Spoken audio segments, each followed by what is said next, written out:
Pamirsa Pramu Wisata utawi guide selami puniki kahap tiang sida menduwe sertifikasi kompetensi. Nanging raw mangkin akeh kepanggihan wisatawan nenten nganggen guide. Perindikan puniki ngemolehang uratian saking Himpunan Pramu Wisata Indonesia HPI Bali.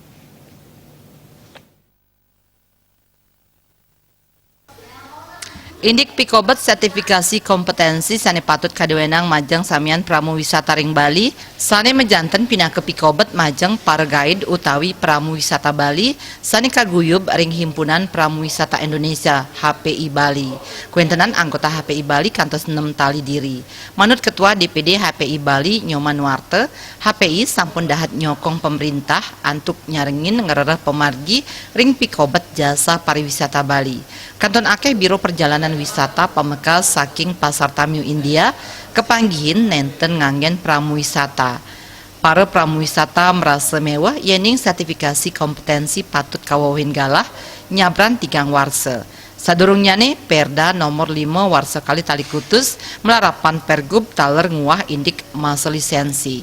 Nanging rauh mangkin wantah Perda nomor 5 warse kali Tali 16 sane mendaging indik sertifikasi kompetensi inucap.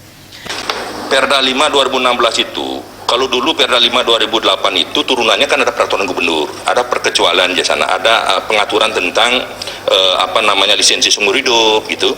Nah, hari ini Perda 5 2016 ini tidak ada peraturan gubernur lagi, sehingga sertifikasi kompetensi itu hanya dimasukkan di Perdanya saja karena tertutup pergubnya, maka ini seakan-akan tidak bisa dibuatkan lagi.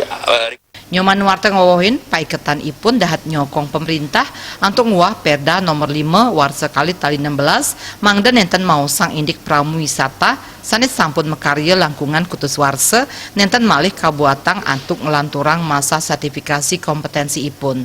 Dane taler nyokong sertifikasi budaya Bali sang kaning sertifikasi budaya Bali durung kedadosang prasarat ngelanturang lisensi. Sakemawon munggah ring tagline pariwisata Bali inggih punika pariwisata budaya semaliha pindah ke pamidabda budaya inucap ical. Bayudi Bali TV.